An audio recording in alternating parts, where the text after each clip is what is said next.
என்னுடைய உயிருக்கினிய உறவுகள் அனைவருக்கும் என் அன்பும் வணக்கமும்.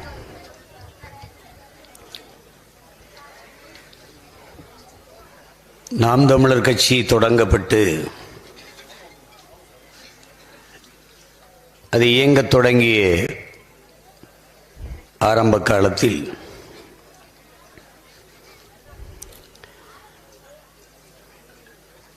அடையாளம் அறியாத முகம் தெரியாத எண்ணற்ற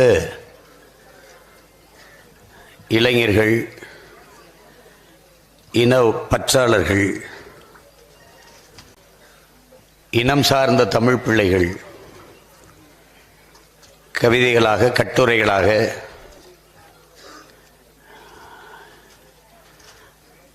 பாடல்களாக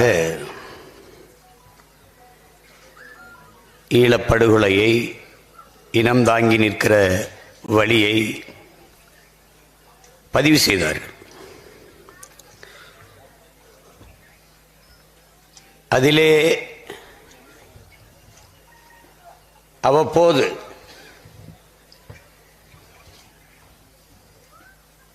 சில கட்டுரைகளை காண கிடைக்கப் பெற்றேன். அதை படித்து அதிலிருந்து கருத்து செறிவை அறிந்து உணர்ந்தேன். இதை எழுதியவர் யார் என்று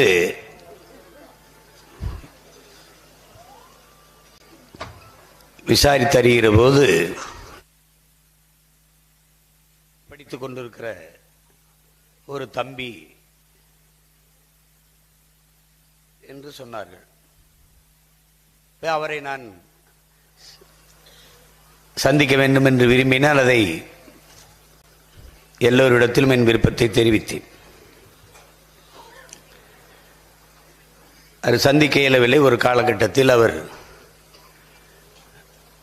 கல்லூரியின் படிப்பை முடித்துவிட்டு எல்லோரும் வீட்டுக்கு செல்வார்கள் அல்லது படித்ததற்கேற்ப வேலை தேடி செல்வார்கள். நேர பெட்டியை தூக்கிட்டு என்னை தேடி கட்சியின் அலுவலகத்துக்கு வந்தார்.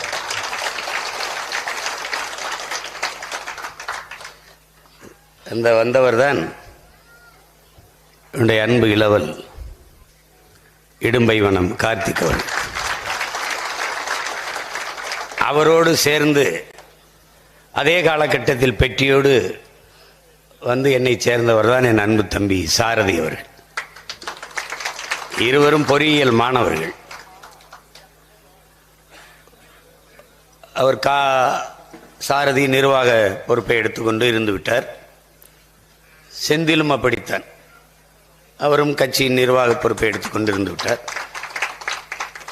கார்த்தி அவனுடைய பன்முக ஆற்றலை வெளிப்படுத்த தொடங்கினான்.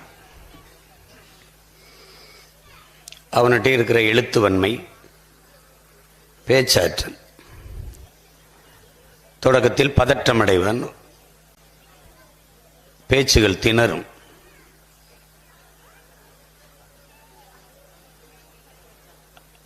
அப்போது ஊக்கம் கொடுத்து, தட்டி கொடுத்து, இதெல்லாம் ஒன்றுமில்லை, நம் பேச்சை கேட்கத்தான் இவர்கள் எல்லாம் கூடியிருக்கிறார்கள் என்கிற திமிர் உனக்கு வந்துவிட்டால் வார்த்தை நிமிர்ந்து விடும்.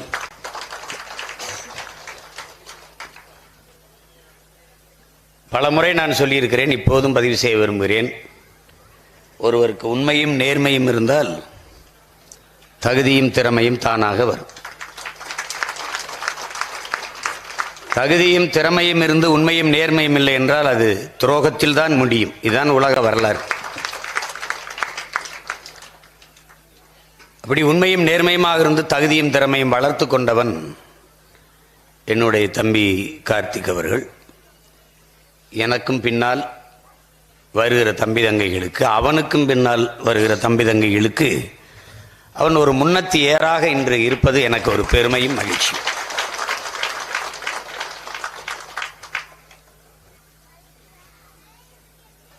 தந்தையார் தமிழ்ச்செல்வன் கார்த்தியின் திறமையை அறிந்து பெருமை அடைந்திருப்பாரோ இல்லையோ, அவரிலும் மேலாக நான் பெருமையும் மகிழ்ச்சியும் நான் அடைகிறேன் என் தம்பியை நினைத்து. எதற்கும் ஆசைப்பட்டவன் அல்ல. நல்ல உடை உடுத்தணும், நல்ல காலணி போடணும், நல்ல கடிகாரம் கட்டணும், தலைமுடியை அழகாக வாரிக்கணும். இந்த லியோ படத்தில் தம்பி விஜய் முடி இருக்குல்ல, அதெல்லாம் இவனை பார்த்து மாதிரி செஞ்சுக்கிட்டது தான். சொந்த முடியே செயற்கை முடி மாதிரி விக்கு மாதிரி வச்சுருக்கிறதா வந்தால் வச்சுருப்பான். அது அவ்வளவு கவனக்குறைவு, அதில் எல்லாம் கவனமே இருக்காது. அவன் இலக்கில் குறியாக இருப்பான். சில வேலைகளே சிலரை நம்பி ஒப்படைக்க முடியாது. மேலும் மேலும் நம்ம அது சரியாக செஞ்சிட்டிங்களா, அது சரியாக செஞ்சிட்டிங்களா, அது சரியாக செஞ்சிட்டிங்களா 100 தடவை கேட்கணும். அதுக்கு நாமளே செஞ்சுருக்கலாம். ஆஹா, ஆனால் அவனை நம்பி எந்த வேலையும் ஒப்படைக்கலாம், அது சரியாக செய்து முடிப்பான். அப்படி இப்போ ஒரு ஆற்றலர்.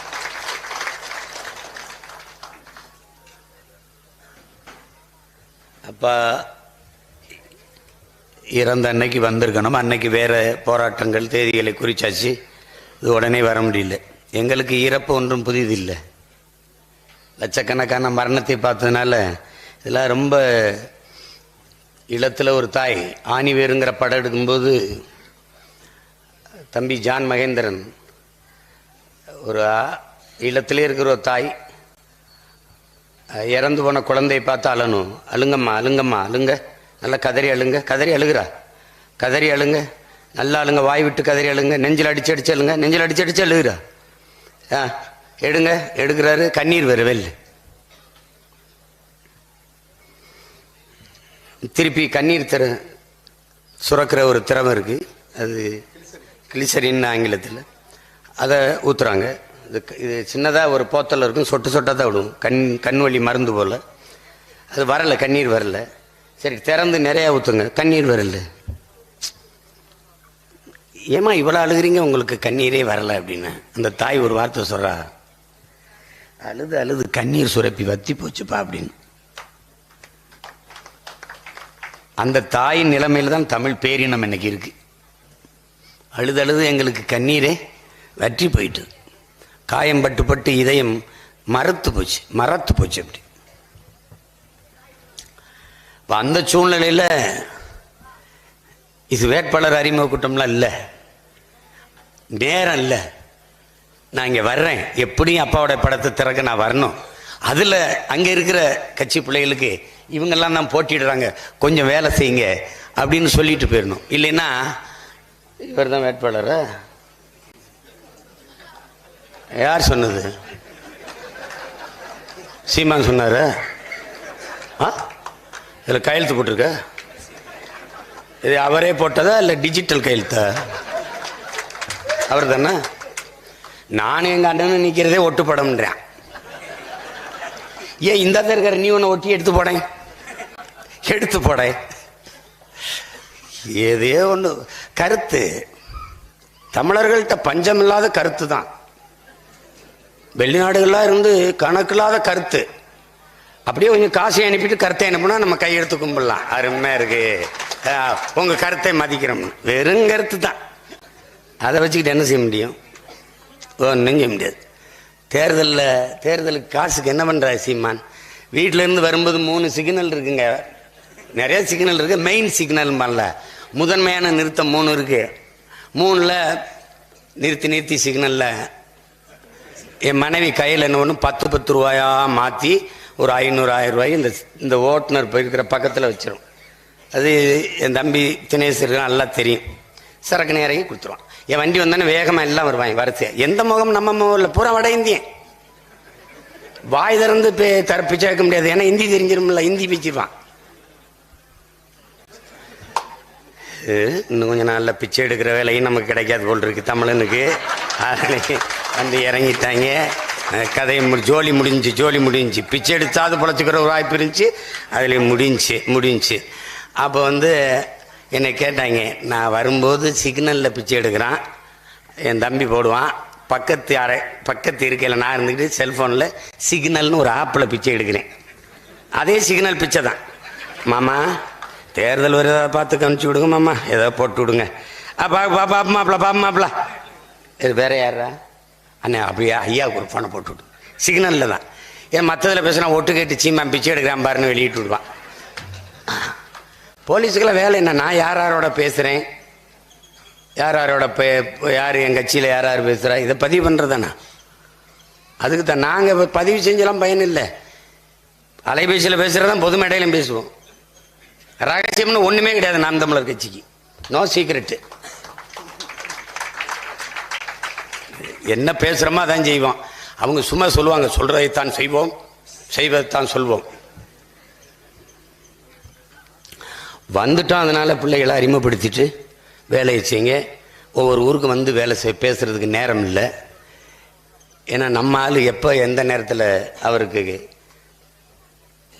சாமி வரும்னு தெரியாது. டப்புன்னு இதுதான் தேர்தல்ன்றவர். விடிய காலையில் நாமினேஷன் போடு, நாளைக்கு மறுநாள் தேர்தல்னு பச்சாலும் வச்சுட்ரு. அப்படி அதனால நம்ம வேகமாக ஓடணும்.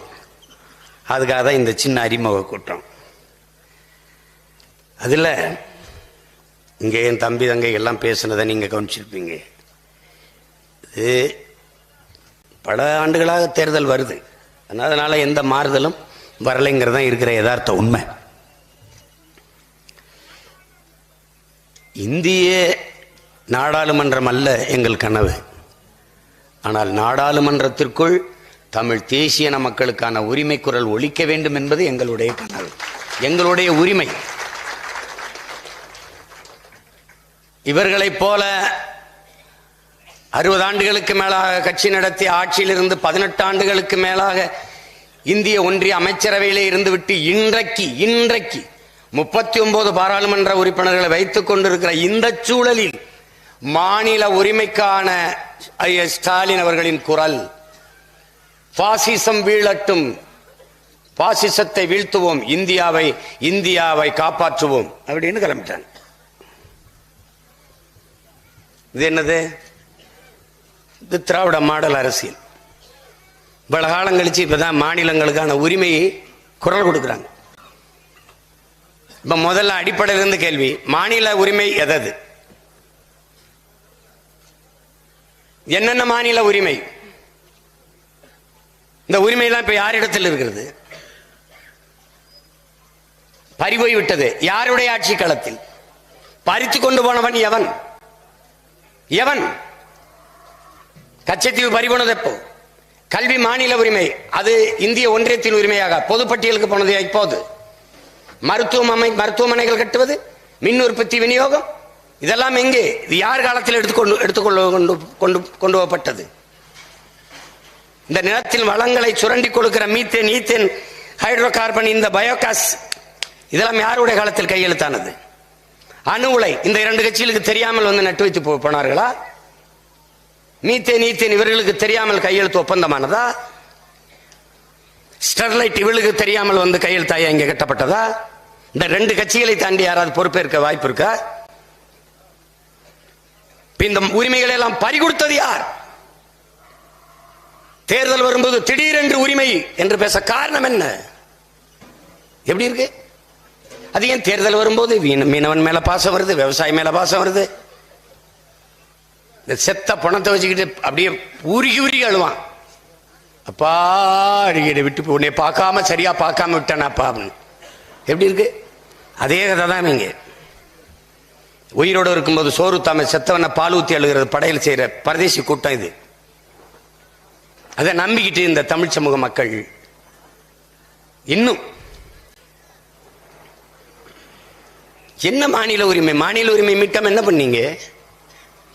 குடிவாரி கணக்கெடுக்கிற உரிமை உச்சநீதிமன்றம் சொல்லுது, மாநிலங்களின் உரிமை எடுத்துக்கொள்ளலான்னு. பீகார்ல நிதிஷ்குமார் எடுத்து வெளியிட்ட ஒருத்தன் வழக்குக்கு போய் தடை கேட்க போறான் என்று தெரிந்த உடனே காலையில வெளியிட்டார். இதாண்டா குடி, இவ்வளவு சாதி இருக்கு, இது வரையும் பிரதிநிதித்துவம்னு அறிவிச்சுட்டு.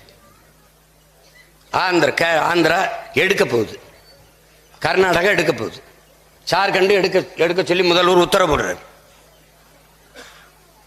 சாதிவாரி கணக்கெடுப்பு எடுப்பதற்கு நாங்கள் எதிரிகள் அல்ல, எதிரிகள் இல்லை. இவள் நாள் ஏன் எடுக்கல? எடுத்தா தெரிந்துவிடும். என் இனம் சாராதவன் என் இனத்தின் உரிமையை எவ்வளவு தூரம் அனுமதித்துக் கொண்டிருக்கிறான் என்று எனக்கு தெரிந்தது. இன்னைக்கு நான் சொல்றேன், என் தலைவன் மன ஆணையா சொல்றேன், எடுக்க மாட்டார்கள். நான் ஆட்சிக்கு வந்து நாம் தமிழர் அதிகாரத்தில் உட்காரும் போதுதான் குடிவாரி கணக்கெடுப்பு எடுத்து குடிகளின் எண்ணிக்கைக்கு ஏற்ப பிரதிநிதித்துவம் இடஒதுக்கீடு கொடுக்கப்படும். எழுதி வச்சுக்க, இதுதான் நடக்கும். இது செய்ய மாட்டார்கள். தேர்தல் வரும்போது திடீர்னு ராமேஸ்வரத்தில் போய் மீனவர்களுக்காக போராட்டம், படகை பறித்துக் கொண்டு செல்கிறார்கள். தினம் வருகிறான். இந்த பிப்ரவரி 11 போராட்டம். இதுக்கு முன்னாடி ஏன் இப்ப போராட்டம்? தேர்தல் வருது. எத்தனை பேரிடர்களை நீங்கள் சந்தித்தீர்கள்? ஓகி புயல், தானே புயல், இப்ப தூத்துக்குடியில் ஏற்பட்ட, சென்னையில் ஏற்பட்ட பெருவெள்ளம் புயல் இழப்பு.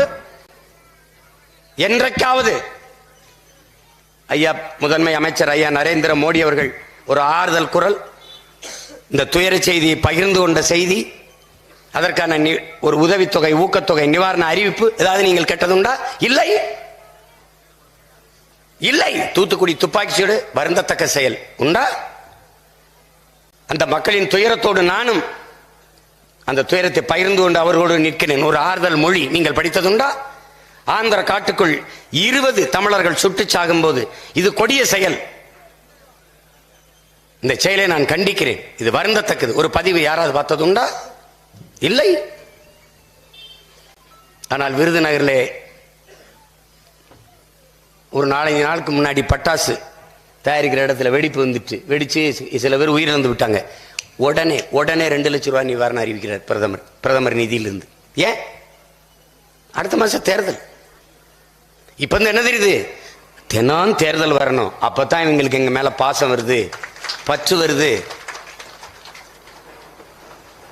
மாநில உரிமைக்கான குரல் ஐயா ஸ்டாலினின் குரல், அதற்கான பொதுக்கூட்டங்கள், பரப்புரை, திமுகவின் பரப்புரை. அறிவார்ந்த பெருமக்களே, என் பிள்ளையில விடுங்க.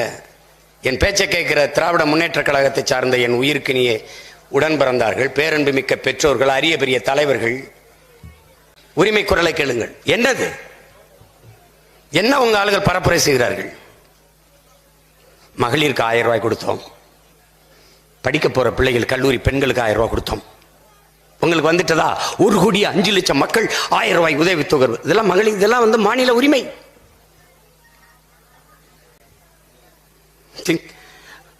அது 1000 ரூபாய் கொடுத்தோம், அப்புறம் 500 ரூபாய் கொடுத்தோம். அதையும் தொடர்ச்சியா சொல்ல தெரியல. மகளிருக்கான புரட்சி மகளிர் திட்டத்தில் இருந்து ஒரு 1000 ரூபாய் கொடுத்தோம். அதையும் எழுதி வச்சு தான் படிக்க வேண்டியது இருக்குது.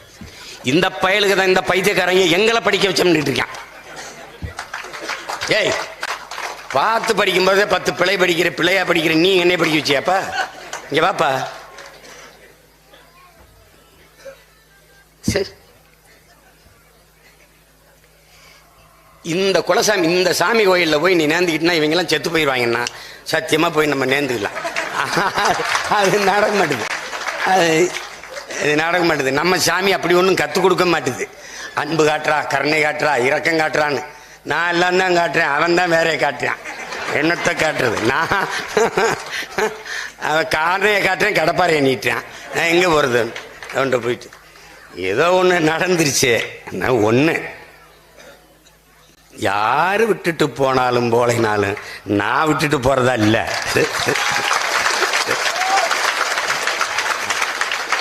அவங்க நீங்க வேணா பாருங்களேன், என்னையே நாம் தமிழர் கட்சி புகழணும், இகழணும். எந்த வாடகை வாயா இருந்தாலும் என்னை பேசணும். அது ஏன்டா நம்மளே பேசுறானா? அப்பதானே 4 பேர் பார்க்கறான். பார்க்கறவன் யாருன்னு நினைக்கிறேன்? ஏன்னு தான். என் படத்தை போட்டவன் அண்ணன் படத்தை எதுக்கு போட்டிருக்கான்? அவன் என்னை திட்டுறான். அதை பார்த்துட்டு எப்படி திட்டுறான் பார்த்தீங்களா? இது ஒரு கூட்டம். அவன் அப்படிதான் பேசுவான். இப்போதைக்கு நம்ம தான் மைய புள்ளி. நம்ம இல்லாம ஒன்றும் செய்ய முடியாது, ஒன்றும் செய்ய முடியாது. சின்னத்தை எடுத்துட்டு போயிட்டான் வீடு. சீமான் கட்சி ஆரம்பிக்கும்போது எனக்கு விவசாய சின்னம் கொடுப்பான்னு நினைச்சு ஆரம்பிச்சேன்னு நினைக்கிறியா? இல்லை, அவன் ஒரு சின்னத்தை கொடுத்தான். இது எங்க ஊர் விவசாய. நான் அதை கொஞ்சம் வரைஞ்சு மனுஷனாக்குனேன். இந்த என் தம்பி பாக்கித்த கல் உண்மை இல்லையா? அதையும் தெரியும். என்ன எப்படி பயப்படுறான் பாருங்க. 3வது பெட்டியில வைப்பான் என் சின்னத்தை, அதுக்கும் தெரியாம மங்களா வைப்பான். எப்படி ஓட்டு கேட்டேன்னு தெரியுமா? அம்மா நீ ஓட்டு பெட்டியை பாரு, அதுல எந்த சின்னம் தெரியலையோ அதை தொற்றுமா, அதாம்மா விவசாயி. அப்படிதான் கேட்டு 32 லட்சம் பேர் போட்டிருக்கான். ஏன் இந்த பையன் ரொம்ப நாளா கத்துறான், சீவன் தொண்டை தண்ணி கத்துறான், போட்டு தொலைப்பான், ஒரு ஓட்டைன்னு போட்டதுதான் இந்த விவசாயி. அவன் எடுத்துட்டு அவன் என்னையை பார்த்து பாயந்து இந்த சின்ன 1.5 ஆண்டுகளா உட்காந்து பேசுறாங்க. சீமானுக்கு ஓட்டா சின்னத்துக்கு ஓட்டா? சின்னத்துக்கெல்லாம் ஓட்டு இல்ல, அவர் யாரை நிறுத்தி எதை சொன்னாலும் போடுவான் மக்கள். ஆனாலும் ஒரு பயம் இந்த பிஜேபியில் இருந்தே விலகி போன ஒருத்தன் யாருன்னு கர்நாடகா முழுக்க கேட்கிறான், யாருன்னு தெரியல. அவனை யாருன்னு தெரியல. அவன் ஒரு கட்சி ஆரம்பிச்சு 2 தொகுதியில் நின்றுருக்கான். எரிகாற்று உருளையில சிலிண்டர்ல 71 ஓட்டு வாங்கியிருக்கான். தேர்தல் ஆணையத்தில் ஒரு விதி இருக்குது, ஒரு சின்னத்தை வைத்து சட்டமன்றத்திலே பாராளுமன்றத்திலே 1 விழுக்காடு வாக்கை பெற்றிருந்தால் அந்த சின்னத்தை அவர்களுக்கு கொடுப்பதில் முன்னுரிமை அளிக்கணும்ட்டு. நான் 7 விழுக்காடு வச்சிருக்கேன். 6 தேர்தலா போட்டிட்டு இருக்கேன். உள்ளாட்சி, இடைத்தேர்தல், நாடாளுமன்றம், சட்டமன்றம், இப்படி 6 தேர்தல்கள்ல நான் போட்டிட்டு இருக்கேன். ஏன்னா உள்ளாட்சி 2 முறை நடந்திருக்கு, லோக்கல் பாடி 6 முறை என்னை விட்டுட்டு எவனுக்கு ஒருத்தன் டக்குன்னு கொடுக்குறான். நாம் தமிழர் கட்சியை நாங்க பதிவு செஞ்சு தேர்தல் அறிவிச்சுட்ட பிறகு 2016 தேர்தல் அறிவிச்சுட்ட பிறகு 10 நாள் கழிச்சு எனக்கு சின்ன ஒதுக்குச்சார். டைம்ல விருத்தி 10 நாள் கழிச்சு சின்னமே இல்லாம வாக்கெட்டுக்கிட்டு இருந்தேன். ஆனா தேர்தல் வர்றதுக்கு முன்னாடி 2 மாசத்துக்கு முன்னாடி இவனுக்கு எதுக்கு நீ விவசாயம் எடுத்து கொடுத்த? நீ வட இந்தியாவில் ராஜஸ்தான், மகாராஷ்டிரா, பீகார், குஜராத் நான் கண்டுக்கிற மாட்டேன். 4 கிலோமீட்டர் தூரத்தில் கர்நாடகாவில் ஒருத்தனுக்கு கொடுக்குறேன். கடிதத்தால் கட்சி, லெட்டர் பேட் கட்சி. அவன் என்ன தெரியுமில்ல, நாங்க பேசும்போது எங்க கூட கூட்டணிக்கு வாங்கங்கிறான்.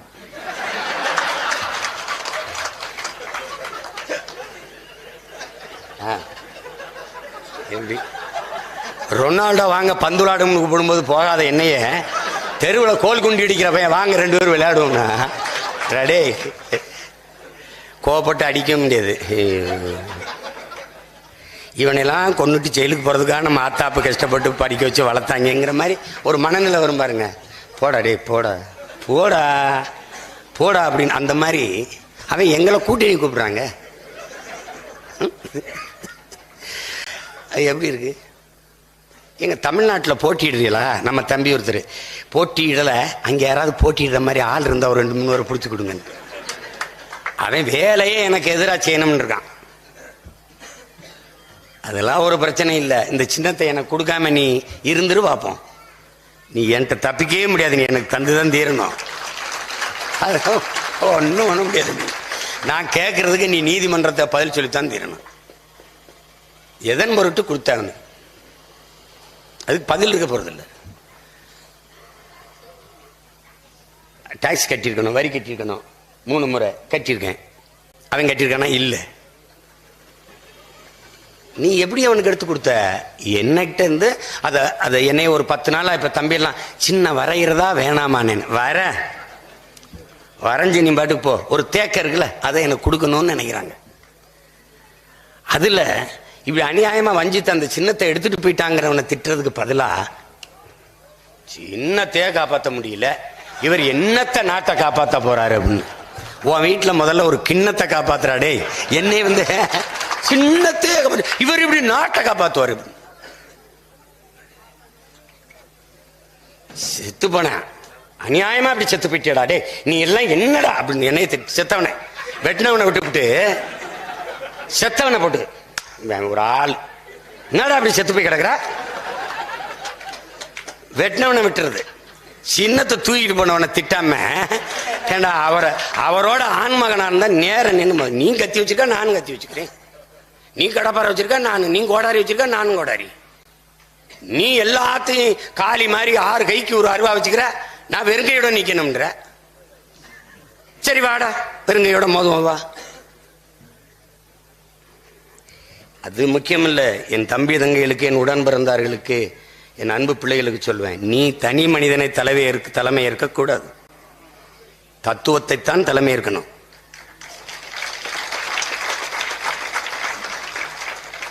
நான் இருப்பேன் போயிடுவேன், இவர் இருப்பார் போயிடுவார், அவங்க இருப்பாங்க போயிடுவாங்க, ஆனால் தத்துவம் அப்படியே இருக்கும். அதை புரட்சியாளர் ஒருவன் மரணித்து போவதாலேயே அவன் கொண்டிருந்த நோக்கமும் அவன் முன்வைத்த முழக்கங்களும் அவனுடைய செயல்பாடுகளும் மரணித்து போவதில்லை. அது அப்படியேதான் இருக்கும். அதை யாராவது ஒருத்தன் தொடருவான். இப்ப நாம தொடங்கினோமா தொடர்றோமா? தொடர்றோம். தொடங்கியது யாரு? சி பாதித்தனார். நோக்கம் என்ன? இதே நோக்கம்தான். தலைவர் நமக்கு தந்தது என்ன? காசு இல்ல, கனவு. கோடிகள் இல்ல, உயர்ந்த கொள்கை. என்ன கொள்கை? அடிமை தேசினத்தின் உரிமை, விடுதலை. இந்த புனித கனவு. ஆனால் நம்ம என்ன, அது இடைவெளி வந்துருச்சா? விட்டறதுல இருந்து தொடர்றோம். இது ஒரு தொடர் ஓட்டம், ரிலே ரேஸ், அவ்வளவுதான். அது மாதிரிதான் நீ பார்க்கணும். சின்ன என்ன, சின்னத்தை விடு, உன்னுடைய எண்ணத்தை கடத்து, மக்களுக்கு கடத்து. நீ என்ன செய்ய போறேன்னு பாரு. என்ன செய்யறதுக்கு நம்ம வந்திருக்கோம்ங்கிறத சொல்லு. அவ்வளவுதான் நம்ம வேலை. நீ இந்த மண்ணில் செய்ய வேண்டிய முதற் புரட்சி, பணம் இருப்பவன் தான் அரசியல் செய்ய முடியும் என்கிற நிலையை அடித்து நொறுக்கி மக்களுக்கு சேவை செய்ய வேண்டும் என்கிற மனம் இருப்பவனும் அரசியல் செய்ய முடியும் என்கிற நிலையை உருவாக்குவதான் நீ செய்ய வேண்டியது. நீ பணம் இருந்தா அரசியல் செய்ய முடியா? என்ன செய்யுமா, நீங்கள காசு இல்லாம எப்படி செய்யுமா இது தேர்தலை சந்திப்பிய அப்படின்னு. காசு இல்லாம எப்படி தேர்தலை சந்திக்கிறது நீ என் கட்சியில சேர்ந்து கத்துக்க. இது நல்லா இருக்குல்ல, வந்து கத்துக்க. ஒருத்தர்லாம் என்கிட்ட சொன்னாங்க, அண்ணன் ஒவ்வொரு தொகுதிக்கு 150 கோடின்னு. யாரு? திராவிட மாடல் எல்லாம் முதல்ல போய் வச்சாச்சுன்னு அப்படின்னு.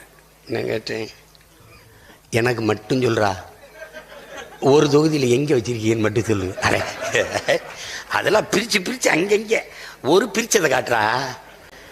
நாங்க முகமுடியை போட்டு எடுத்துக்கிறோம்டா, போய் ரொம்ப கஷ்டமா இருக்குடான்னு. அது மாதிரி அவங்க தம்பி, பாவப்பட்ட மக்களின் கடைசி புகலிடம் கடவுள், அயோக்கிய அரசியல்வாதிகளின் கடைசி புகலிடம் காசு. பாவப்பட்ட மக்கள் இருக்கான்ல, அவன் கடைசியா கடவுள்கிட்ட போய் முறையிட்டாதான் நலன் நடந்துன்னு நினைப்பான். இந்த திருட்டு பைய, அயோக்கிய பைய அரசியல் தலைவர்கள் இருக்கான்ல, அவன் கடைசி புகலிடம் காசு. காசு இருந்தா ஜெயிச்சிடலாம்னு நினைக்கிறான். இதை ஒழிக்காம நீ இந்த நாட்டின் நல்ல அரசியலை பிரசவிக்க முடியாது, நல்ல அரசையும் அமைக்க முடியாது.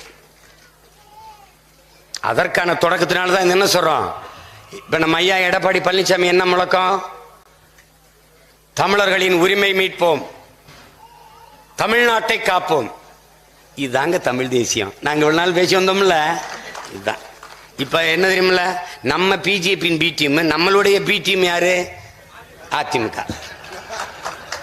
நம்மள ரொம்ப நாளா தான் சொல்லிட்டு இருந்தாங்க, பிஜேபியின் பி டீம், பிஜேபியின் பி டீம்.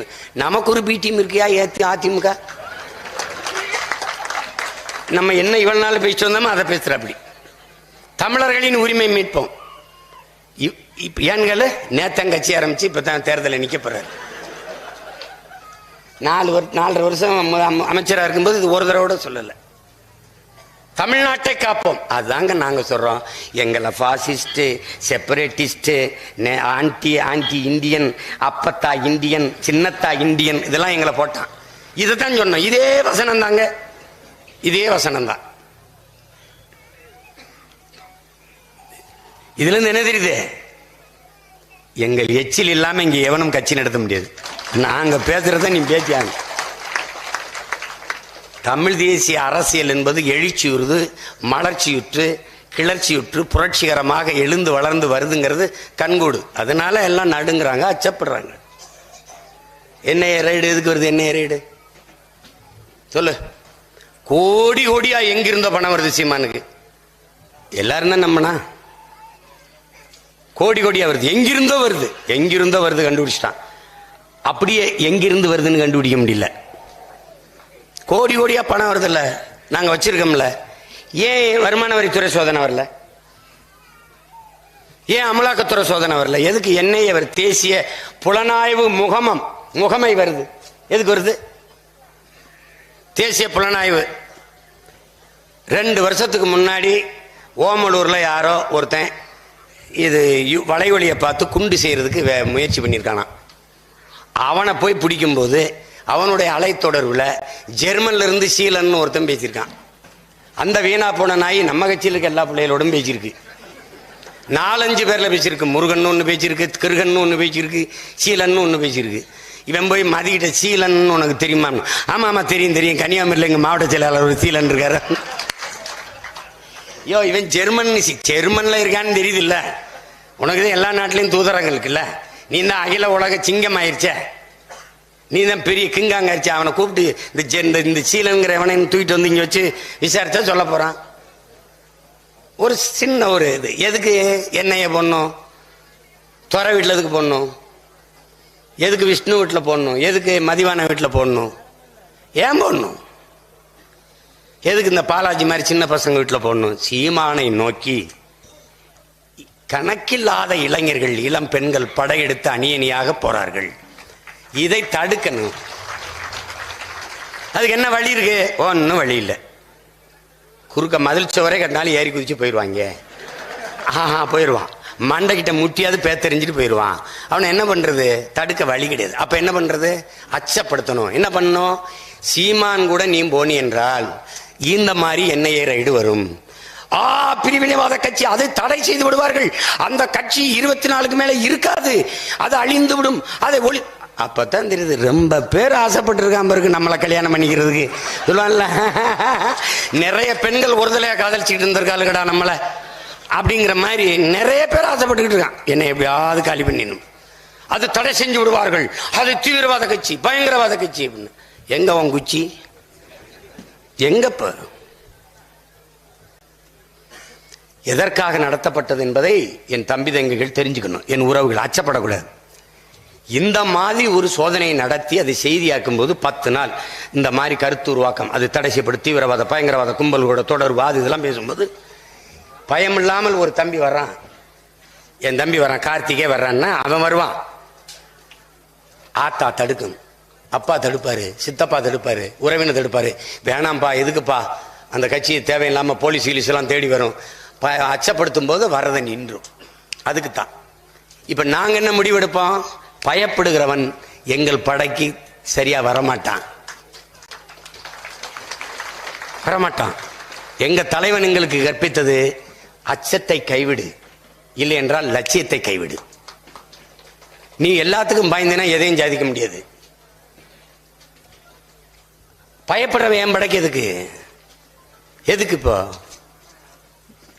நீ எல்லாம் என்ஐஏ ரைடுகள்லாம் போட்டு பார்த்தா பயப்படுவாங்கன்னு நினைச்சு பார்த்தா, இந்த பாராளுமன்ற தேர்தலில் நான் நிறுத்துற வேட்பாளர்களை பாரு, எவனாவது பயந்தவனா இருக்கானு பாரு.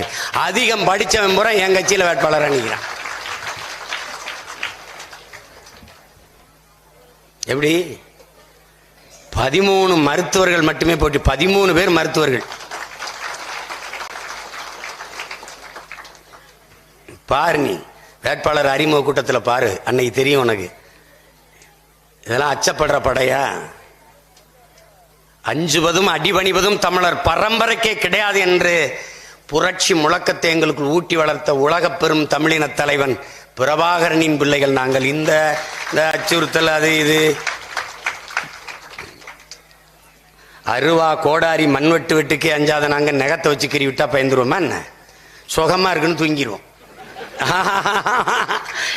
புரட்சியாளர் அம்பேத்கர் எங்களுக்கு கற்பிக்க என்ன சொல்லி கொடுத்துருக்காரு தெரியுமில்ல? என்ன எங்கள் சார்பா அவர் என்ன பேசுறாரு தெரியுமில்ல? உங்கள் அழுத்தம், நீங்கள் கொடுக்கிற அழுத்தம் எங்களை ஆவேசப்படுத்தும், அரசியல் படுத்தும், ஒருபோதும் அச்சப்படுத்தாதுங்கிறார். எங்களை ஆவேசப்படுத்தும் அப்படின்னு. நாங்க 10 கிலோமீட்டர் வேகத்தில் ஓடனவே 100 கிலோமீட்டர் வேகத்தில் ஓட சொல்லுவோம். எங்களை தூண்டும், ஆவேசப்படுத்தும், அரசியல் படுத்தும், ஒருபோதும் அச்சப்படுத்தாதுங்கிறாரு. அதை தான் நீங்க கவனத்தில் எடுத்துக்கணும். சின்னத்தை நீ வச்சுக்க, நான் கேட்கும்போது பதில் சொல்லு. ஏன் என் சின்னத்தை எடுத்து வேற ஒருத்தனுக்கு கொடுத்த? உரிய விளக்கத்தை கொடு. அப்புறம் நீ ஏதோ ஒரு சின்னத்தை கொடு, இல்லைன்னா நான் கேட்கிற சின்னத்தை கொடு. அதனால சின்னத்தை பற்றி சிந்திச்சுக்கிட்டு குழம்பிக்கிட்டு இருக்கிறத கைவிடு. அது ஏன் பொறுப்பு. உனக்குலாம் அண்ணே அவர் வேலை செய்யலண்ணே, இவர் சரியில்லைண்ணே, அதெல்லாம் உன் வேலை இல்லை. உனக்கு ஒரு வேலை கொடுத்துருக்கேன், நீ இதை பாரு, அதை பாரு.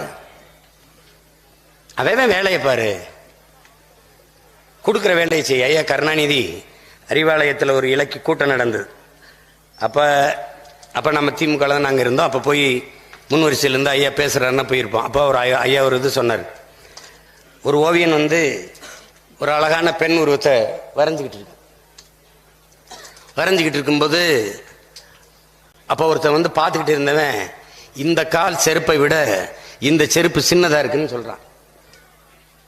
யார் அவன் இப்படி சொல்றானே என்ன அப்படின்னு பார்த்து அளந்து பார்த்தா உண்மையிலே இந்த கால் செருப்பை விட இந்த கால் செருப்பு சின்னதா இருக்கு. அது என்ன பண்ணிடுறாரு, திருத்திடுறாரு. திருத்திட்டு நீ எப்படி இவ்வளவு சரியா சொல்லிட்ட அப்படின்னு, நான் ரொம்ப நாளா செருப்பு தைக்கிறேன், அதுல எனக்கு பயிற்சி இருக்கு, அதனால இது வந்து தவறா இருந்து தெரிஞ்சு சொன்னேன் அப்படின்னு. ரொம்ப நன்றி அப்படின்னு முகமெல்லாம் வரைஞ்சிட்டு பொட்டு வைக்க போறாரு. அவன் மறுபடி வாயை வச்சுட்டு சும்மா இல்லாம, இந்த பொட்டு கொஞ்சம் கோணல, நீ செருப்போட இரு எப்படி. அவர் உடனே அந்த ஓவியர், நீ செருப்போட இரு, பொட்டு கோணலா இருக்கு நேரா இருக்கு, அதெல்லாம் எனக்கு தெரியும். அது மாதிரிதான் என் பிள்ளை ஒருத்தர், உனக்கு கொடுத்த வேலையை நீ செய், பொட்டா பொட்டு வை, செருப்பா செருப்பு வை, நீ அதை மட்டும் செய். நீ இந்த செருப்பு சரியில்லை, பொட்டு சரியில்லை, மண்டையே சரியில்லை, தலை சரியில்லை, இதெல்லாம் உன் வேலை இல்லை. என்ன வேலை கொடுக்கப்பட்டிருக்கோ அதை செய், அதை செய். இங்க எல்லாரும் சொன்னாங்கல்ல, வென்று வருவோம், வென்று வரல கொன்று தீர்வோம், நாங்க பூரா பேர் கொன்று. எங்களுக்கு பயிற்சி கொடுக்கும்போது ஓட்ட பயிற்சி, இந்த கராத்தே பயிற்சி, வென்றுட்டு செத்துரு பயிற்சி. எப்படி நீ என்ன அந்த வெற்றி கோட்டை 100 மீட்டர்ல அந்த வெற்றி கோட்டை அங்க இருக்குன்னா, உடல்ல இருக்கிற எல்லா ஆற்றலையும் தேக்கி ஓடி அந்த கோட்டை தொட்டு செத்து கூட போ, பிரச்சனை கிடையாது. ஆனா வென்று சொல்றேன்ல, நீ வென்று விட்டால் அதுக்கு காரணம் சொல்ல தேவையில்லை. ஆனால் தோற்று விட்டால் காரணம் சொல்வதற்கு நீ இருக்கக்கூடாது. முடிஞ்சு கதையை முடிச்சுட்டு போயிடும். அவனே செத்து போயிட்டான், அவன் போய் என்னப்பா விளக்கம் கேட்கறது, விடுப்பா, அந்த மாதிரி போயிடணும். அதனால இது எதுக்கு சொல்றேன்னா, கடுமையா உழைங்க, ஒற்றுமையா உழைங்க. ஒவ்வொருவரும் வலிமை, இதுல ஒவ்வொரு ஆற்றலும் வலிமை. இந்த நேரத்தில் எனக்கு தெரிஞ்சிடும் எவன் உண்மையிலேயே இந்த கட்சிக்கு விசுவாசமானவன், பற்றாளன், எவன் ஏமாற்றுக்காரன், எவன் துரோகின்னு தெரிஞ்சிடும். ஈடுபாட்டோட உழைக்கிறவன் தெரிஞ்சதுன்னா அவன்தான் இந்த படைக்கு தலைமையேற்று வழி நடத்துறதுக்கான தகுதியை பெறுவான். எல்லாம் காளியம்மா அதிக ஓட்டு வாங்கி ஜெயிச்சிருச்சுன்னா அப்புறம் நமக்கு என்ன மரியாதை இருக்கு அப்படின்னு நினைக்கிறவனா, கார்த்திகா வந்து அவன் கேட்கறான், கோயம்புத்தூர்ல இருந்து கார்த்திகாவை கொண்டாந்து நாகப்பட்டினத்தில் நிறுத்துறாரு அப்படின்னு. அது கோயம்புத்தூர் இல்லையே, அது திருநெல்வேலி, தூத்துக்குடி. ஏண்டா மதுரைக்காரு விருத்தாச்சலத்தில் போய் விஜயகாந்த் போட்டியிடும் போது வாயில் என்ன வச்சுக்கிட்டு இருந்த? ஜெயலலிதா எங்க வேணாலும் நிக்கலாம், எம்ஜிஆர் எங்க வேணாலும் நிக்கலாம், அருப்புக்கோட்டையில நிக்கலாம், எங்க வேணாலும் நிக்கலாம். திருவாரூர்ல பிறந்த கருணாநிதி தமிழ்நாட்டில் எங்க வேணாலும் நிக்கலாம். கார்த்திகா நாகப்பட்டினம் நிக்க கூடாதா? நிக்க கூடாதா? ஏன் நாடு இது, ஏன் நாடு, நான் எங்க வேணாலும் நிற்பேன். அப்படின்னா நீ ஒண்ணு செய், ஊர் பிரச்சனைக்கு நீயே போராடிக்க, எங்களை கூப்பிடாத. என்னங்க தஞ்சாவூர்ல விவசாய பிரச்சனைக்கு எதுக்குங்க சீமா வந்து போராடுறாரு, அவர் சிவகங்கைக்காரர், அங்க போய் பார்க்க சொல்லுங்க. அப்படியாவது சொல்லுவியா? சொல்லுவியா? அந்த மேல் மாவள விவசாய பிரச்சனை, சீமான கூப்பிடு, சீமான கூப்பிடு. அங்க கடல்ல என்ன கொட்டிச்சு, சீமான கூப்பிடு. நான் பூத மாதிரி என்னை அப்படியே உறிஞ்சி குப்பி துப்பிற மாதிரி, அதுக்கெல்லாம் சீமா வரணும். அங்க போட்டிட்டா வேற ஊருக்காரர் இங்க வந்து எப்படி போட்டி விடுவார். இதேண்டா கருணாநிதி எம்ஜிஆர்ட்ட கேட்கல, இதே ஏன் ஜெயலலிதாட்ட கேட்கல? எப்படி இருக்கு பாருங்க. நான் கேட்பான், ஆளூர் சானவாஸ், ஆளூர் எங்க இருக்கு?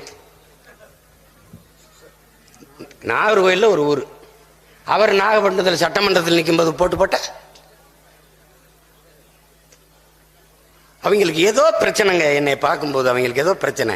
நான் கூட பாண்டைகிட்ட கேட்டேன், தன்னலமற்ற அன்பான சர்வாதிகாரம். நான் என்ன சொன்னேன், சர்வாதிகார ஆட்சி முறை, தன்னலமற்ற அன்பான சர்வாதிகாரம், அதான் ஆட்சி முறைன்னு சொன்னேன். அது தாயின் பேரன்பு தான் தன்னலமற்ற அன்பான சர்வாதிகாரம். அதற்கு உதாரணமா லீ குவான் யூ, பெருந்தலைவர் காமராஜ், இதெல்லாம் உதாரணம் சொல்லி பேசுனேன். அவர் பாண்டே சொல்றாரு, அண்ணே நீங்க சொல்றது சரிதானே, அருமைண்ணே, லீ குவான் யூ எனக்கு ரொம்ப பிடிக்கும்னே அப்படின்னு இதை பேசுறாரு. லீ குவானை பற்றி ஒரு கட்டுரையா ஒரு நிகழ்ச்சியை போட்டு வர்றாரு. அதுதானே நான் பேசுறேன். என்னையே நீங்க எல்லாரும் வெறுக்கிறீங்க. அண்ணே நீங்க பேசுறதுல பிரச்சனை இல்லைண்ணே, பேசுறது நீங்கிறதான் பிரச்சனைன்ட்டு. அப்படி கருத்துல பிரச்சனை கிடையாது, பேசுறவன் சீமாங்கிறதான் பிரச்சனை. இப்போ நான் என்ன பண்ணலாம்? வெள்ளையாகணும். தீ குளிச்சுட்டு வந்தால் செத்துல போவேன். நான் என்னதான் தீ குளிச்சுட்டு வந்துட்டு மீசையை நல்லா எடுத்துட்டு பூணூலை போட்டாலும் நான் அப்படித்தான் இருப்பேன். அதனால இவங்க என்னன்னா, இப்ப நாம சொன்னதை தாண்டி எங்க அண்ணன் கமலஹாசன் என்ன கருத்து வச்சுட்டாரு சொல்லுங்க. ஏன் அவருக்கு ஓட்டு போட்டாங்க? வெள்ளையா இருக்காரு. அது ஒரு நோய்.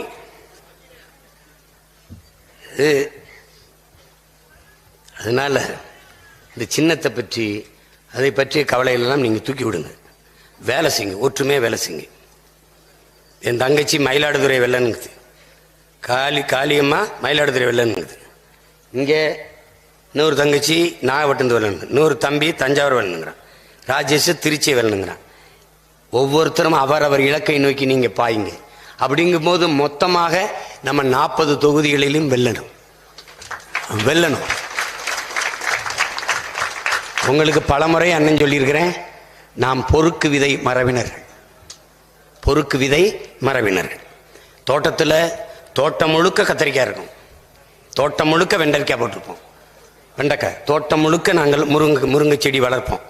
ஆனால் அதில் ஒரு முருங்கைக்காயை விதைக்கி விடுவோம். அதில் புடலங்காய் பந்தலை பார்த்துக்கிட்டே போவோம். இந்த காய் விதைக்கணுன்னே அதில் ஒரு சிவப்பு துணியை கட்டி விடுவோம். அப்போ பார்ப்போம் கத்திரிக்காய் இது விதைக்கணுன்னு அந்த காம்பில் கட்டி விடுவோம். எது வீரியமாக, எது பார்க்க நன்றாக இருக்கோ, இது நல்லா வருது வீரியமான விதையா இருக்குன்னா அதை விதைக்கி வைப்போம். இப்போ நீங்கள் கிடாச்சண்டை எதுக்கு விடுறா நம்ம முன்னோர்கள் நினைக்கிறீங்க? பொழுதுபோக்கு இல்லை என் உடன் பிறந்தவர்களே. கிடாயம் மோத விட்டு அதில் வெல்லுகிற கிடாய் எதுவோ அதை இனப்பெருக்கத்துக்கு வைத்துக் கொள்ளுவான். தோத்த கிடாயை வெட்டி கறியாக்கிட்டு போயிடுவான். சேவல் சண்டை எதுக்கு? அதுவும் நாட் என்டர்டைன்மெண்ட். அவன் மோத விடுவான் சேவலையும். வென்ற சேவல் இனப்பெருக்கத்துக்கு இருப்பான், தோற்ற சேவல் அரை மணி நேரத்தில் அடுப்புல கொதிப்பான். இதுதான் நடக்கும். இது காரணம் என்ன? Survival of fittest. தகுதி உள்ளவை தப்பி பிழைக்கும், டார்வினுடைய தத்துவம். இது ஆட்டில் இல்லை, மாட்டில் இல்லை, நாயில, நரியில இல்லை, புல்லுல இல்லை, புண்டு இல்லை, பூச்சி இல்லை, வண்டுல இல்லை, மனிதர்ல இருக்கு. தகுதி உள்ளவன் தப்பி பிழைப்பான். இதான் தத்துவம். இதை என் தலைவன் வேற வடிவில் சொல்வான், வல்லவன் வெல்வான், கொள்பவன் வெல்வான். இதான் கோட்பாடு. அப்ப தகுதி உள்ளவன் வெல்வான். இந்த பொறுக்கு விரை மரபினர்னால எத்தனை லட்சம் கூட்டம் இருக்கலாம், அதுல வீரன் யாருன்னு, தகுதியானவன் யாருன்னு கண்டுபிடிக்கணும். 20 பெண்கள் முடிவு பண்ணிட்ட, நான் 20 பெண்கள்ல தகுதி வாய்ந்த பெண், தற்கறிவுள்ள பெண். அறிவை எப்படி ஒருத்தன் மதிப்பிடுறான்? சாக்ரட்டிஸ் என்ன சொல்றான்? ஒருவன் எழுப்புகிற கேள்விக்கு ஒருவன் சொல்லுகிற பதிலை வைத்து அவன் அறிவை மதிப்பிட கூடாதுங்கிறான் சாக்ரட்டிஸ். பிறகு எதை வச்சு மதிப்பிடுவ? ஒருவன் எழுப்புகிற கேள்விக்கு இன்னும் ஒரு கேள்வியவே பதிலாக எவன் தருகிறானோ அதை வச்சு தாண்டா அவன் அறிவை மதிப்பிடணுங்கிறான். அதுக்கு பேர் தான் தற்கறிவு. வாத திறமையை வளர்த்துக் கொள்ளுங்கிறான். வாதத்தில் தோற்றவன் அவதூற கையில் எடுத்துருவான்டா. அது தெரியாதா? நம்ம கேட்கிற கேள்விக்கு பதில் சொல்ல முடியாதவன், அவரை பத்தி தெரியாதாங்க, அவருக்கு எங்கிருந்த காசு வருதுங்க, அது அப்படிங்க இப்படிங்க இப்படி பேச ஆரம்பிச்சிருவான். அது தகுதி உள்ளவர்களை தேர்வு செய்யறதுக்கு. நம்ம பிள்ளைகள் எல்லாம் படிச்சிருக்காங்க, ஆனா போட்டிக்கு கூப்பிட்டா எனக்கு பயமா இருக்குன்னு. போர்க்களத்தில் போய் சைனைடு குப்பியை கழுத்துல கட்டி போர்ல போய் போரிட்டு மாண்டு போன இனத்தில் குளத்துல பிறந்துட்டு இப்படி பேசினா இப்படி? புருஷன் செத்து போன பிறகு முக்காடை போட்டு மூளையில் உட்காந்து மூக்க சிந்திட்டு அழாம இழந்த நிலத்தை மீட்டே தீர்வேன் புருஷன் பணத்து மேல சத்தியம் பண்ணிட்டு கைப்பிள்ளை தூக்கிட்டு போனவ. எல்லா பயிற்சியும் வால் வில் வேல் எல்லா பயிற்சியும் கற்றுக்கொண்டு வந்து இழந்த நிலத்தை மீட்டெடுத்த மானமரத்தி வேலு நாச்சியார் மரபில் வந்துட்டு நீ இன்னும் இந்த அற்ப தேர்தல் களத்துல ஏன்னா வேட்டு வெடிக்கிற இடத்துல நிக்க போற, ஓட்டு கேட்கிற இடத்துல நிக்கிறதுக்கு இவ்வளவு பயப்படுற? அது பயமா இருக்கு. நீ என்ன பயம்? அதுல 20 பேரை தேர்வு செய்ய வேண்டியிருக்கு. அப்படி தேர்வு செஞ்சவங்க தான் இந்த பாருங்க. ஒண்ணு என் தங்கை காளியம்மாளை நான் புதுசா அறிமுகப்படுத்த தேவையில்லை உங்களுக்கு. ஆமா, என்னுடைய குலதெய்வம் காளியை தெரியுமா உங்களுக்கு? எனக்கு குலதெய்வம் வீரமா காளி. அது மாதிரி நம்ம கட்சியில் ஒரு குலதெய்வம் இருக்கு காளியம்மாள். நமக்கு அது கஷ்டங்கள் எல்லாம் அது பார்த்துக்கிறோம். அடுத்து என் தங்கை கார்த்திகா, பெரிய கெட்டிக்காரி. ஆள் உயரம் இல்லாமல் இருக்கலாம், அறிவு ரொம்ப உயரம். புரியுதா? அடுத்து என் மகள் தேன்மொழி, இன்னொரு மகள் வந்திருக்காங்க நினைக்கிறேன். 3 பேருமே பேராசிரியர். அவங்க அக்கா தங்கை 3 பேருமே. எங்கள் அப்பா என்கிட்ட பேசும்போது ஒரு நாள் ஆலயத்தருவில், மகளை அப்பாவுக்கு ஒரு உதவி செய்யணும்னு. இல்லை எனக்கு ஒரு உதவி செய்யணும். அப்பா நீங்கள் தான்ப்பா எனக்கு உதவி செய்யணும். என்னதை சொல்லு அப்படின்னா, எப்படி பார்த்தாலும் தேர்தலில் போட்டிட்டா வேலையை விட்டு தூக்கிடுவான். அவன் தூக்க மாட்டான், அவன் என் தம்பி தானே, எடுக்க மாட்டான். எடுத்துட்டா என்ன, இன்னொரு தம்பி கல்லூரி வச்சிருக்கான், அந்த கல்லூரியில் இந்த கல்லூரிக்கு ஷிஃப்ட் ஆகிற வேண்டியதான். அப்பா நான் என்னப்பா செய்யறது, போட்டிடு, எதா இருந்தாலும் பார்த்துக்கிறோம். சரிப்பா ஓகே, வந்து நிற்கிற பாருங்க. அதான்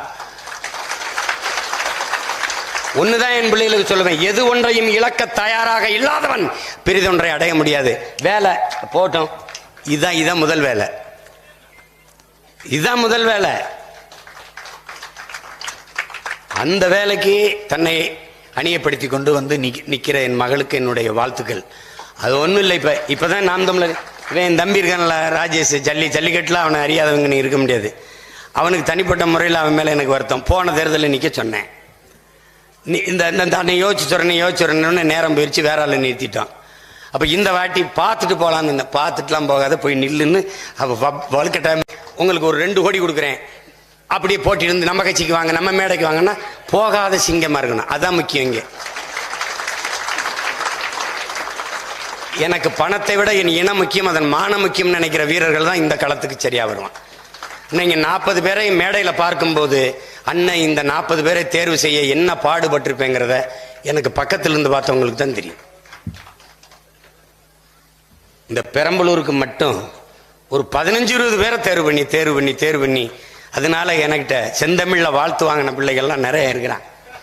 அதில் அதிகமாக வாழ்த்து வாங்கினது துறை. அப்புறம் இந்த இருக்கிறார் இது ஹுமாயூன், அவர் எல்லாம் சமூக நீதிப்படி பிரதிநிதித்துவப்படி. மீனவர்கள்னா 2, ஒரு கிறிஸ்தவ மீனவர், ஒரு இந்து மீனவர். அகமுடையரா 2, கல்லரா 2, மறவரா 2, ஒவ்வொருக்கும் பார்த்து முத்தரையரா உடையாரா பிள்ளையா, எந்த சமூகத்தையும் விட்டு. அதுலேயும் சில சமூகங்கள் விடுபட்டு போயிட்டுது. அதுக்கு நம்ம வருத்தம் தெரிவித்து 26ல் அந்த 234 பாராளுமன்ற தொகுதியில் அதை சரி பண்ணோம். இது இவ்வளவுதான் இருக்கு. என்னை மருத்துவர்களை சந்திக்கும் போது எங்கள் ஐயா பழனிவேலு, எனக்கு தெரியும், ஜெம் மருத்துவமனையினுடைய நிறுவனர், என் தம்பி செந்தில், 2 பேரும், அண்ணா நீங்கள் கடுமையாக உழைக்கிறீங்க, ஐயா என் மேலே ரொம்ப அன்பாக இருப்பாங்க, அன்னைக்கு நீங்கள் நல்ல ஓய்வு எடுத்துக்கணும் அப்படின்னாரு. சிரிச்சா என்னங்க என்ன, அது எனக்கு 24 மணி நேரம் பத்தலை, எதையாவது ஒரு இந்த ஏதோ இந்த சிஸ்டம்லாம் மாத்திரமா இருக்க மாற்றி 48 மணி நேரம் ஒரு நாளைக்கு ஆக்குனீங்கன்னா எனக்கு கொஞ்சம் நேரம் சரியா இருக்கும்னா அவர் சிரிக்கிறார். ஏன் சிரிக்கிறேன், இதைத்தான் நானும் சொல்லாமல் இருக்கேன், எனக்கும் பத்தலை அப்படின்னு. ஏன்னா அவர் அறுவை சிகிச்சை நிபுணர், எனக்கு நிறைய நோயாளிகள் காத்திருக்காங்க, ஒரு நாளைக்கு இவ்வளவுதான் பண்ண முடியுது, பாவம் என்ன செய்யறது, 48 மணி நேரம் ஒரு நாளைக்குன்றது நம்ம நிறைய வேலை செய்யலாம், அவ்வளோ உழைச்சிக்கிட்டு இருக்கோம். அதனால மிக தகுதி வாய்ந்த பிள்ளைகளை தேர்வு செஞ்சு 40 பேரையும் நம்ம நிறுத்துறோம். இவங்களையாவது இப்போ சொல்லி நிறுத்துறோம், மற்றவங்கள போய் வேலையை செய்யுங்கன்னு அறிவிச்சு வேலை நடக்குது. விரைவில் சென்னையில் ஒரு பெரிய கூட்டத்தை போட்டு 40 பேரையும் ஒரே மேடையில் ஏற்றி அறிவிச்சு அடுத்த நாள்ல இருந்து பரப்புரையை நம்ம தொடங்குவோம். அதுக்குள்ள சின்னம் என்னன்னு இன்னும் ஒரு 4-5 நாள் உறுதி செஞ்சிருவோம். அது வரைக்கும் விவசாயி தான் நம்ம சின்னம். விவசாயி நாம் தமிழர் கட்சியின் சின்னம் இல்ல, உலக மாந்தர்களின் அன்னம். அதை புரிஞ்சுக்கிட்டு வேலை செய். சின்ன இருந்தால் தான் நான் விவசாயம், நம்ம இல்லைனாலும் விவசாயி தான். அதனால நமக்கு கொடுக்காம வழியே கிடையாது, நமக்கு தான் தரணும். நம்பிக்கையோடு வேலை செய்யுங்க. நீங்க முறைப்படி நாகை நாடாளுமன்ற தொகுதியினுடைய வேட்பாளர் என் அன்பு தங்கை கார்த்திகா அவர்கள், உங்களை பார்த்துக்கிறீங்க. கார்த்திகாவை நிறுத்தியிருக்கேன், இந்த காளியம்மாவை நிறுத்தியிருக்கேன், அப்புறம் என்னது தேன்மொழியை நிறுத்தியிருக்கேன், ராஜேஷை நிறுத்தியிருக்கேன், இமாயினை நிறுத்திருக்கேன்னா அது இது இல்லை. நீ உன் கட்சி நிக்குது, உன் லட்சியம் நிக்குது, நீ ஏற்றுக்கொண்டிருக்க உயர்ந்த நோக்கம் நிக்குது. இங்கு சீமான் நிற்கிறான், சீமானுடைய தலைவன், உன்னுடைய தலைவன் பிரபாகரன் போட்டியிடுகிறான் என்கிற எண்ணமும் அந்த என்ன சொல்றது அறிவு தெளிவும் அரசியல் புரிதலும் உனக்கு வரணும்.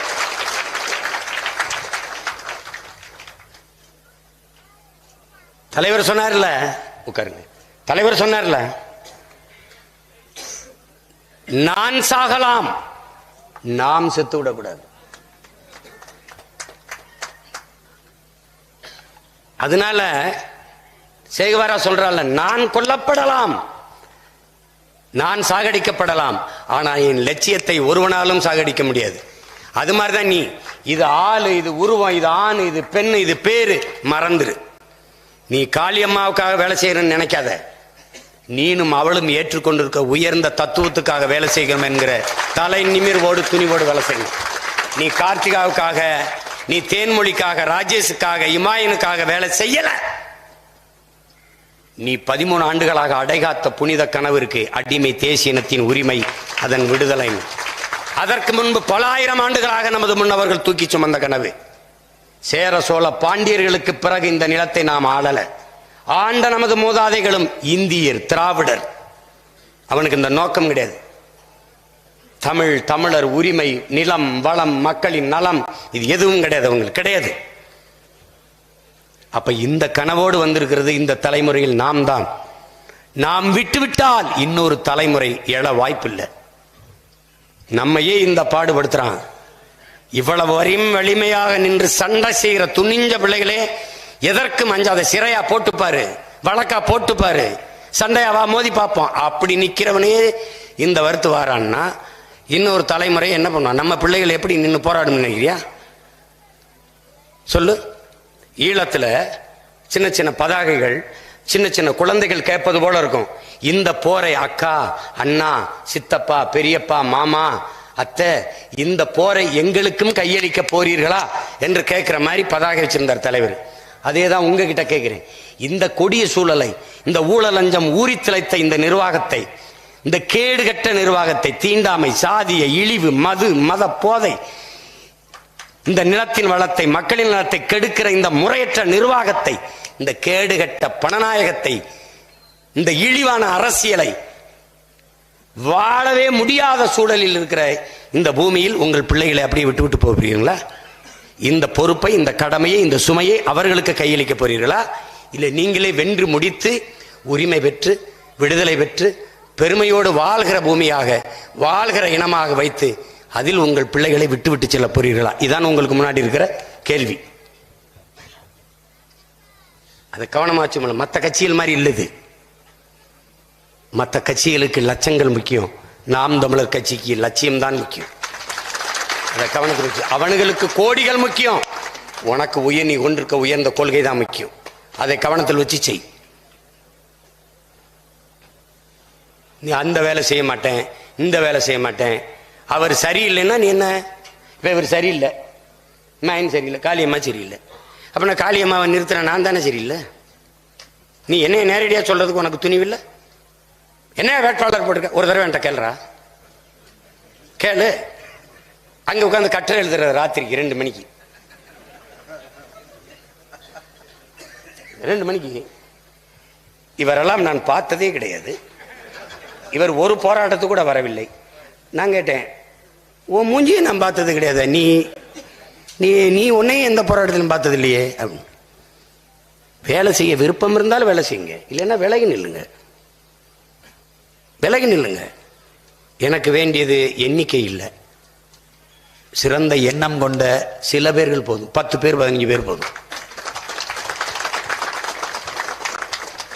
படையில் எத்தனை வீரர்கள் என்பதல்ல வலிமை, எத்தனை வீரர்கள் ஈடுபாட்டோடு இருக்கிறார்கள் என்பதை பொறுத்துத்தான் வலிமை.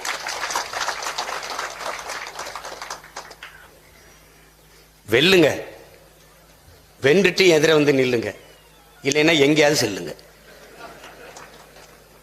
வந்துடாதே, வந்துடாதே. ஆமா, முன்னையெல்லாம் இவ்வளவு வலியுறுத்தி நான் பேசியிருக்க மாட்டேன், போய் வேலையை தேர்வு பார்ப்போம்னு. இந்த தேர்தல் அப்படி இல்லை. இந்த பள்ளத்தை தாண்டிட்டால் அடுத்து எனக்கு சீரான பாதை, ஓடலாம், எவ்வளவு வேகத்தில் வேணாலும் ஓடலாம்.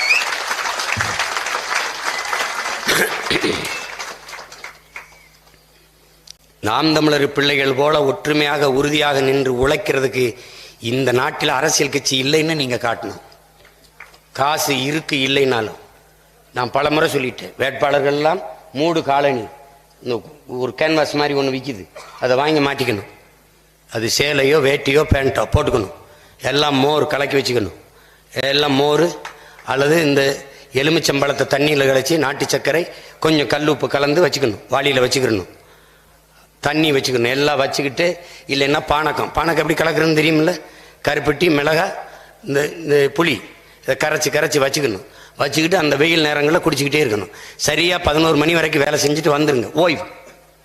மறுபடியும் 3:30 இந்த நேரத்துக்கு கிளம்புங்க. இந்த நேரத்துக்கு கிளம்புனீங்கன்னா சரியாக 6-7 மணிக்கு முடிச்சு 1 மணி நேரம் கூட்டம் 8-8:30 முடிச்சுட்டு வீட்டுக்கு போயிருங்க.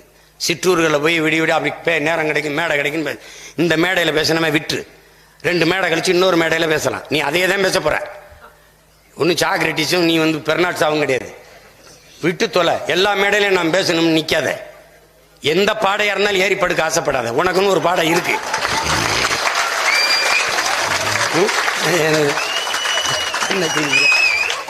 சும்மா போட்டு எல்லாம் எனக்கு சீட்டு தந்தல நான் கட்சி விட்டு போயிடுவேன். வா சாகணும்.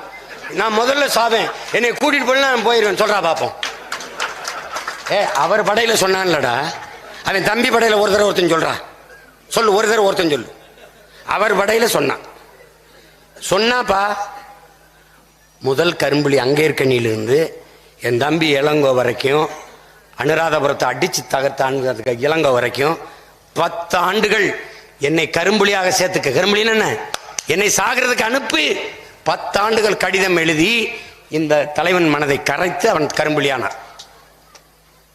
அதுக்கு முன்னாடி யார் தளபதி? அந்த படைக்கு எனக்கு பாதுகாப்புக்கு நின்ற புகழ் மாறான். ஆனால் அவன் வாங்கி போய் இளங்க போய் போரிட்டு மாண்டான, அது வேற. அப்படி வா, எனக்கு சீட்டு கொடுக்கலன்னா என் கட்சியில சாதி வந்துருது. என்னென்ன மாதிரி கேட்கிறான்ற. எனக்கு கொடுக்குறீங்க, ஆமா எனக்கு கொடுக்கலன்னா அது வேற மாதிரி இருக்கும். எப்படி வேற மாதிரி இருக்கும்? எப்படி இருக்கும்? அழுகிறது சீட்டு கொடுக்கலன்னா. இப்போ ஒரு டெக்னிக் வச்சிருக்காங்க, போட்டோ எடுக்கலைன்னா அழுகிறது. ஏன் அழுகிறேன்னு ஒரு போட்டோ எடுத்து நான் எப்பவும் உனக்கு தான் ஓட்டு. நீ ஓட்டு போடாம அழாத. முதல்ல நில்லு அழாத. இந்த போட்டோ அழுகிற மாதிரி எடுத்துக்கொண்டு போட்டா என்ன நினைப்பேன்? அழுது சீமா பக்கத்துல இந்த புள்ள அழுதுகிட்டே இருக்குன்னு சொல்ல மாட்டானா? அழாமேரு அழல அப்படி. இப்போ ஒரு டெக்னிக். எங்க ஆளுங்க மாதிரி நுட்பம் அவங்களால யோசிக்க முடியுமா? நம்ம போனா திட்டுவாருன்ட்டு முதல்ல சின்னதா ஒரு 2 வயசு குழந்தை அனுப்பான். பெரியப்பா ஒரு போட்டோ. சரி வாடா செல்ல எடுத்தோன்னே அப்படியே மாமா ஒரு போட்டோ அது எடுத்து. அப்புறம் அப்படியே அந்த குழந்தைய தூக்க அம்மா வரும்போது அண்ணன் ஒரு போட்டோ. சரி எடுப்பா. அப்படியே அவன் அண்ணன் ஒரு ஃபேமிலியோட ஒரு போட்டோ. இதுதான். இதுக்கு எப்படி திரைக்கதை அமைச்சான் பத்தியில? இந்த திரைக்கதையை தேர்தலில் வெளில அமைச்சிட்டீங்கன்னா நான் வருஷக்கணக்காக உங்களோட போட்டோ எடுத்துக்கிட்டே எனக்கு ஒரு எப்படி? ஐயோ ஏர்போர்ட்டை நான் படுற பாடு உக்கி தான் போடணும். உட்காருவேன். அண்ணே சாரி நான் தப்பா எடுத்துக்காதீங்கண்ணே, உங்களை உட்கார போகிற இடத்துல எழுப்பிட்டேன். சரிப்பா எடுத்துக்கிட்டே இருக்கணும். ஒரு வெள்ளைக்காரன் ரொம்ப நேரமாக இருந்து என்னையே பார்த்துருக்கான். இந்த பையன் யாரியா ஒரு ஆளும் ஒரு மாதிரி இருக்கான், கருப்பாட்டு. இவன் எதுக்கு எல்லா பேரும் போட்டோ எடுத்துக்கிட்டு இருக்காங்க அப்படின்னு பக்கத்தில் இருந்த யாருன்னு கேட்குற. அப்படி யாரு இவர்? தமிழ்நாட்டில் ஒரு பொலிட்டிக்கல் பார்ட்டிக்கு என்டிகே அந்த சீஃப், அது பிரசிடென்ட். ஒன்று எக்ஸ்கியூஸ் மீ ஒன் செல்ஃபி. அதோட பார்த்தான் செல்ஃபி. போட்டோ எடுக்கிறதுல காட்டுற ஆர்வத்தை ஓட்டை சேகரிக்கிறதுல காட்டிட்டீங்கன்னா உங்க அண்ணனை மாதிரி ஒரு மகிழ்ச்சியான மனிதனை நீங்க உலகத்திலே பார்க்க முடியாது. அதெல்லாம் செய்வீங்க, வேலை செய்வீங்க, இல்லைன்னா செத்து போவீங்க. ஒன்றும் இருக்காது, தண்ணி இருக்காது, சோறு இருக்காது. சோறு இருந்தா சாப்பிட்ற மாதிரி இருக்காது, விஷமா இருக்கும். இப்ப எதை சாப்பிட்றதுன்னு டக்குன்னு யாராவது சொல்லு. ஆப்பிள் சாப்பிட முடியுமா? துணிஞ்சு சாப்பிடுவியா? மாம்பழத்தை சாப்பிட முடியுமா? நல்ல இந்த கத்திரிக்காயில விஷம் இல்லைன்னு சொல்ல முடியுமா? இந்த புடலங்கா, இந்த முருங்கக்காய், இந்த தண்ணீர் உண்மையிலேயே எனக்கு போத்தல்ல குடித்தில்ல, உண்மையிலே பியூரிஃபைடா, உண்மையிலே சுத்திகரிக்கப்பட்டதா? அது மனிதன் குடிக்கிறதுக்கான தரத்தோடு இருக்கு. யார் சான்றிதழ் கொடுத்தது? எவனுக்கா தெரியுமா? தெரியாது. இந்த சூழல்ல நீ உன் பிள்ளை விட்டு போறியா? கூடாதுல்ல. அப்ப என்ன செய்ய? வா, என்னோட வா, என்னோட வா, சண்டை போடு, சரி செய்யவா. என்னென்ன செய்யலாம்? ஒன்னும் செய்யணும். வரிசையில் நில்லு. நாம் தமிழர் கட்சி சின்ன இது, ஒரு ஓட்டம் போடு, போயிட்டே இரு. நீ ஏன் ராஜேஷன் பாக்குற? நீ ஏன் இம்மா இன்னும் காளியம்மா கார்த்திகா தென்மொழின்னு பாக்குற? எதுக்கு பாக்குற? இவங்கெல்லாம் என்ன சும்மா ஒன்றும் கோழி குண்டு அடிச்சு தெருவில் விளையாடிட்டு வந்துட்டு இருக்கானா? எல்லாம் படிச்சு பொறுப்புள்ள வேலையை விட்டுட்டு வந்திருக்கான். இன்னும் பல அதிர்ச்சி தகவலாம் உங்களுக்கு காத்திருக்கு. மொத்தமாக அறிவிக்கும் போது என்ன தெரியும்? இவங்கெல்லாம் நம்ம கட்சியில் போட்டிடுறாங்களாடா அவன் வரும்பார் வரும். ஏன்னா திடீர்னு விட்டா மொத்தமா சஸ்பென்ஸ் போயிடும். அது கிளைமேக்ஸ் வரைக்கும் அதை அப்படி மெயின்டைன் பண்ணும்ல. அவர் டைரக்டர் அதை கூட செய்யலைன்னா அப்புறம் எதுல இருக்கு? இந்த தாடி வளர்த்தாலும் வளர்த்தேன் நான் படுற பாடு. ஏன் இந்த தாடி வச்சிருக்கேன்? உங்களெல்லாம் விட்டு ஓடி போறதுக்கு தாண்டா இந்த தாடியை வச்சிருக்கேன். விட்டு தொலைக்க மாட்டேன். ஐயா, இதுக்கு ஒரு வரலாறு கேட்கிறேன். குண்டா இருந்தா எடை போட்டுருச்சு, உடம்பா நல்லா கவனி. கொஞ்சம் மெலிஞ்சா உடம்புக்கு என்னாச்சு?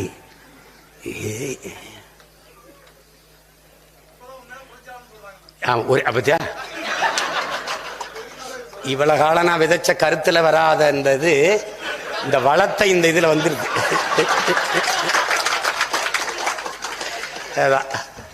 பார்க்கும்போது ஒரு நக்சல் அப்பியரன்ஸ் இருக்கு, நல்லா இருக்கு. ஏற்கனவே 136 வழக்கு, இது வேறையா? ஒழுங்கா வேலை செய்யல இருக்கிற முறை எங்கால் தான். எல்லார் வீட்டுக்கும் என்னையே அனுப்புவேன். Be careful. எங்கால ஒருத்தர் இருக்கான், அவன் பேர் கார்த்தி. அண்ணே, என்னைய பார்த்தோன்னு இந்த லோக்கல் போலீஸ் எல்லாம் ரொம்ப சாதாரணமாக படுது. அவன் கொடுமைதான். தூக்கி சுமந்த கனவை சுமந்து கொண்டிருக்கிற புரட்சியாளர்கள் என்கிற எண்ணம் உங்கள் ஒவ்வொருக்கும் இருக்கணும். அந்த புரட்சிகர தத்துவத்தின் தூதுவர்கள் இவர்கள். இத்தனை பேர், லட்சக்கணக்கான பேர் கட்சியில் இருந்தும், தகுதி வாய்ந்தவர்கள் இருந்தும், கடும் உழைப்பை கொட்டுகிறவர்கள், ஈடுபாட்டோடு உழைப்பவர்கள் இருந்தும் 40 பேருக்கு மட்டும்தான் வாய்ப்பு கொடுக்க முடிந்திருக்கிறது. 40 பேரும் இதில் ஆக தகுதி வாய்ந்தவர்கள் என்பதை நம் பிள்ளைகள் மனதார ஏற்று வாழ்த்தணும். எனக்கு இல்லை, எங்க அக்கா தான் நிற்கிது. எனக்கு இல்லை, என் தங்கச்சிக்கு தான் கொடுக்கப்பட்டிருக்கு. எனக்கு இல்லை, எங்க அண்ணனுக்கு. எனக்கு இல்லை, என் தம்பிக்கு. அந்த உணர்வோடு, உறவோடு, புரிதலோடு இந்த தேர்தல் களத்தை நீங்க எதிர்கொள்ள வேண்டும் என்று உங்களை அன்போடு வேண்டுகிறேன். சின்னத்தை பற்றி கவலைப்படாமல் நீங்கள் கொண்டிருக்கிற எண்ணத்தில் உறுதியாக இருங்கள். உங்கள் சின்னம் உங்களிடத்தில் வரும். அதற்கு அண்ணன் பொறுப்பு. இந்த 5 வேட்பாளர்களை உங்களுக்கு அறிமுகம் செய்கிறேன். திருச்சியில் என் ஆறுயிர் இளவல் அன்பு தம்பி ராஜேஷ் அவர்கள் போட்டியிடுகிறார்கள். தஞ்சையிலே நம் அன்பு தம்பி கல்வியாளர் ஹுமாயூன் கபீர் அவர்கள், நாகையிலே என் அருமை தங்கை கார்த்திகா அவர்கள், மயிலாடுதுறையிலே என் அருமை தங்கை காளியம்மாள் அவர்கள், பெரம்பலூரிலே என் அன்பு மகள் தேன்மொழி அவர்கள். அவர் பேராசிரியர். என் தங்கை MA MCom. இனி இவர் பொறியாளர். இவர் ஒரு கல்வியாளர், பல கல்லூரிகளின் தாளாளர். என் தம்பி BBA படித்த பிசினஸ் மேனேஜ்மெண்ட் வணிகத்துறையில் படித்தவர். அவர் நிர்வாகத்துறையை படித்தவர். ஆக சிறந்த கல்வியாளர்கள். இவர்களின் வெற்றிக்கு நாம் எல்லோரும் சேர்ந்து உழைக்க வேண்டும், அரும்பாடாற்ற வேண்டும் என்று அன்போடு வேண்டுகிறேன். புரட்சி எப்போதும் வெல்லும். நாளை நமது வெற்றி அதை சொல்லும். நம் இலக்கு ஒன்றுதான், இனத்தின் விடுதலை. இனம் ஒன்றாவோம், இலக்கை வென்றாவோம். நாம் தமிழர். ஒரு நிமிஷம். அதான் இப்ப பாருங்க, இங்கே தஞ்சாவூர்லேருந்து சிவகங்கையில் என் சொந்த தொகுதியில் தங்கை எழிலரசியை வேட்பாளராக நிறுத்துறோம். வாங்க.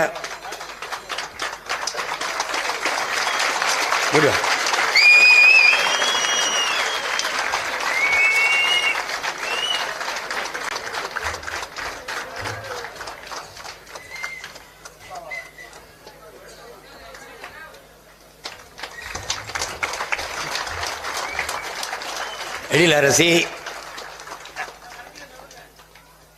நேற்று வரை அவருக்கு தேர்வு இன்னும் படித்துக்கொண்டு எழுதி கொண்டிருக்கிறார். சிவகங்கையில் போய் நிறுத்துகிறேன். இப்போ என்னை கேட்டாங்க, நீ எப்படி சிவகங்கையில் போய் நிறுத்துறேன்னு. தகுதி இருக்குது. தகுதி இருக்கிறவள் எங்கே நிற்கலாம், ஜெயிக்கலாம். அது ஒன்றும் பிரச்சனை இல்லை. என் சொந்த மண்ணில் அதெல்லாம் ஒன்றும் கிடையாது.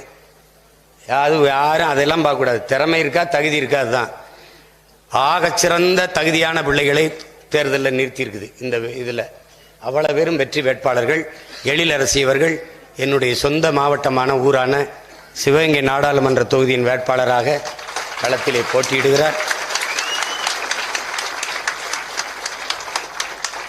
ஒவ்வொருவரும் உங்களால் முடிந்த அளவுக்கு பேசுங்கள், எழுதுங்கள், பாடுங்கள், சித்திரம் தீட்டுங்கள், சிறு சிறு காணொளிகளை உருவாக்கி அனுப்புங்கள். எறும்பு போல தேனீ போல சோர்வின்றி அயராது தளர்வின்றி உழைத்து வெற்றியை ஈட்டுங்கள். உங்கள் அனைவருக்கும் என் அன்பும் வணக்கமும் நன்றி.